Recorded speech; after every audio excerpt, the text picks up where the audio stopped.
The afternoon market in Obinagu was loud with ordinary life until one voice tore through it.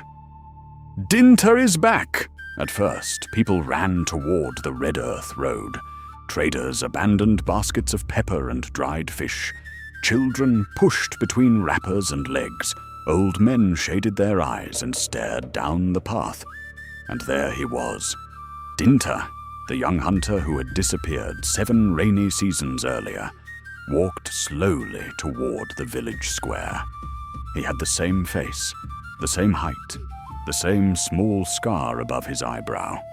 But he was barefoot, and each time his foot lifted from the earth, thick black grass burst out of the footprint he left behind.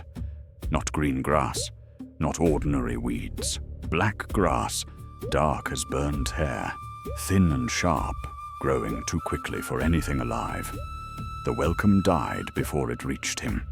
Women dragged children behind them. Men stepped away from the road. His mother pushed through the crowd, saw his face, then saw the grass, and stopped as though the earth had swallowed her breath. Dinta looked back at the black trail behind him, confused and afraid. "Why is the ground following me?" he asked. Nobody answered. Then his mother whispered the question that made the whole market colder. "What did you bring back with you?" Before that day, Obinagu had already mourned Dinta. 7 rainy seasons earlier, he had entered the forest with his cutlass and hunting bag, chasing antelope tracks beyond the safe hunting paths. He did not return by sunset. He did not return by moonrise.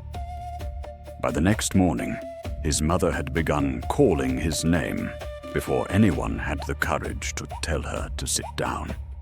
For 3 days, the village searched. They found his cutlass near a broken palm tree.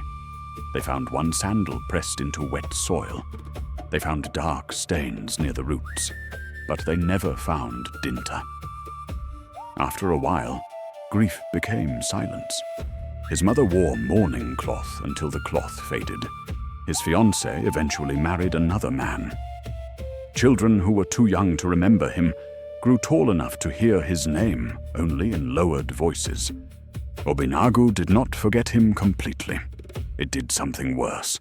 It buried him under the kind of silence people call peace when they are tired of asking questions. So when he appeared again on the market road, alive and barefoot, everyone wanted joy to be simple. But the black grass would not allow simple joy. It grew behind him like a witness. The elders were called before Dinta could take 5 more steps. Ezeokanu came leaning on his carved walking stick, his eyes fixed not on Dinta's face, but on his feet. "Do not let him enter any compound yet," the old elder said. Murmurs rippled through the square. One woman cried, "That grass grows only on cursed ground."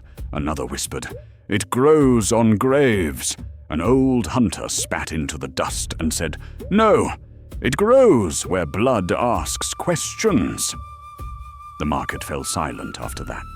Dinta looked from face to face. He was not angry yet, only tired, lost and wounded by the way people stood back from him. "Why are all of you looking at me like I died badly?" he asked. No one answered directly, because the people of Obinagu had seen black grass only once before. It had grown near the old road the night a child disappeared and was never found. That memory moved through the crowd without being spoken aloud. And with every quiet breath, the grass behind Dinta seemed to tremble as if it heard them. Dinta's mother wanted to run to him.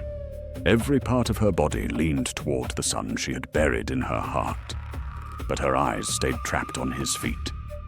She raised one shaking hand.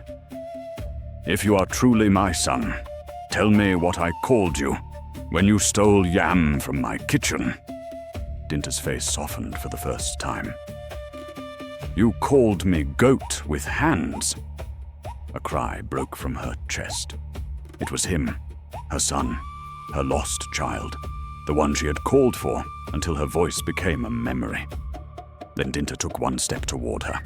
Black grass pushed through the red earth between them, curling toward her doorstep like dark fingers. She screamed, "Stop!" Dinta froze. The hurt on his face was worse than anger. "Mother, even you!" She wept openly now, but still did not touch him. "I know your face. I know your voice. But I do not know what is walking inside your shadow."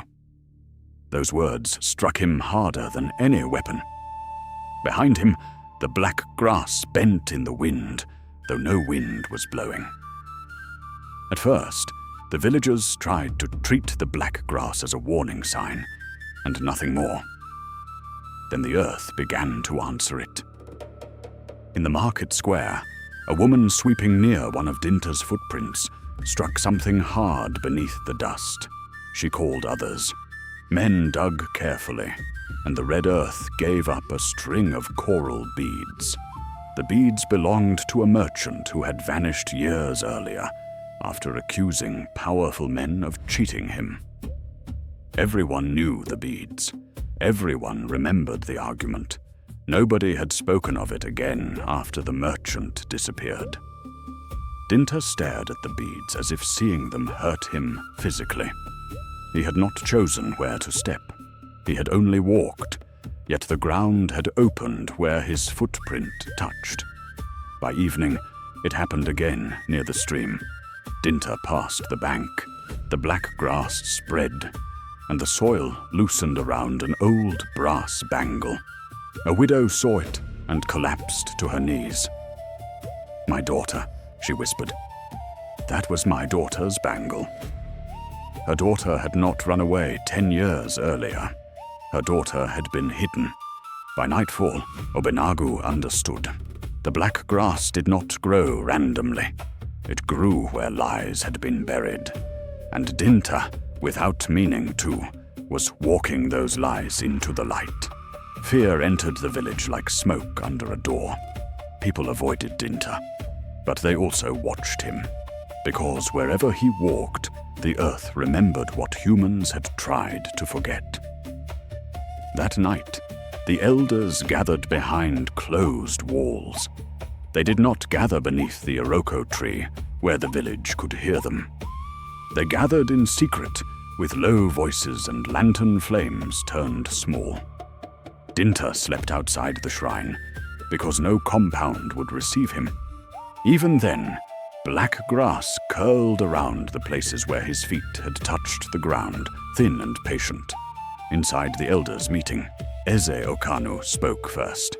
"If he keeps walking, the entire village will be exposed." One elder whispered, "Send him away." Another asked, "What if the grass follows?" Then someone said what all of them feared. "What if he reaches the Western Grove?" Silence followed. The Western Grove was not just a place. It was a locked mouth at the edge of Obinagu. Land disputes, disappearances, old punishments, and shameful judgments had ended there. Eze Okanu's hand tightened around his walking stick. "He did not return alone," he said. "The earth is using him." Then his voice lowered. "Before dawn, we must make sure the earth loses him again." They did not know Amara was outside the wall. She had been a child when Dinta vanished. Now she was grown, but his disappearance had shaped her life like a missing wall in a house. She heard enough to understand. The elders' plan to kill her brother before sunrise. Amara ran through the dark, past sleeping compounds and low cooking fires, until she found Dinta sitting beneath a tree near the shrine. He was awake, staring at the black grass curled around his footprints. "Brother," she whispered, breathless, "they want to kill you before morning." Dinta did not look surprised. That frightened her more. Instead, he asked, "Did I do something terrible before I disappeared?"